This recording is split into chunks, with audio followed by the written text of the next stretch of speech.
Some people spend their entire lives telling the story of how they were hurt, and strangely, the more they tell it, the more it becomes who they are. He speaks about his pain with honesty, with detail, with conviction. So much so that he no longer knows where the wound ends and where his identity begins. "I have always been hurt," he whispers, and slowly these words become a home. Many people confuse vulnerability with victimhood. Both reveal pain, but only one creates a path forward. Victimhood begins the moment pain becomes the only story you are allowed to tell. In that place, responsibility always belongs somewhere else. Power always seems to belong to someone else. And change feels impossible. Victimhood is not a lie. The pain is real, but the story is incomplete. Psychological research shows that when a person repeatedly identifies only as a victim, their sense of agency begins to shrink. Agency is a simple idea, the belief that your actions still matter. But slowly the mind begins to whisper, "There is nothing I can do." And when that belief settles in, pain stops being an experience and becomes an identity. So the story repeats, again and again. But one question never appears. What will I do now? Healthy vulnerability looks different. It does not perform pain, it connects with it. A different voice speaks. This happened to me. It hurt, and I am still learning how to live with it. Not guilty, not heroic, just human. In trauma-informed therapy, vulnerability appears when there is enough safety for the nervous system to relax.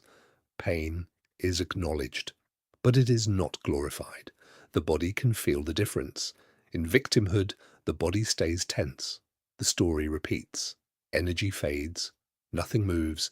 But in healthy vulnerability, emotion rises. It shakes the body. And then it settles. One keeps you frozen in the past. The other allows movement. Take relationships as an example.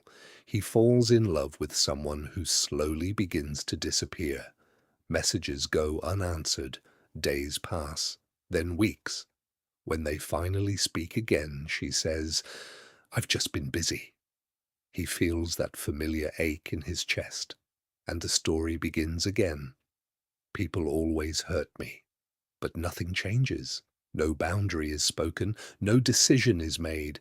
The pain becomes proof of the story he already believes. That is victimhood. Healthy vulnerability looks different. The same silence happens, the same unanswered messages, the same sting in the chest.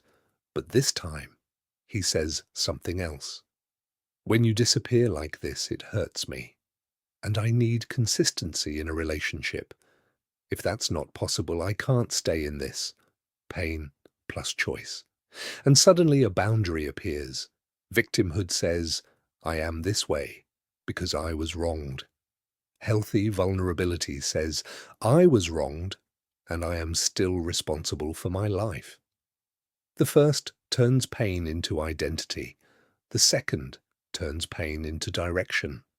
From an existential perspective, victimhood can become a refuge from the frightening responsibility of freedom. Healthy vulnerability accepts something deeper. Even after a wound, choice still exists. One worships the past, the other honors the future. And slowly he realizes he does not have to live inside the wound to be seen.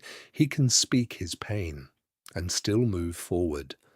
Healthy vulnerability says, "I am in pain, and still I am the author of my life." Victimhood says, "This pain is the only place I can stand." One opens the door to healing, the other quietly locks it.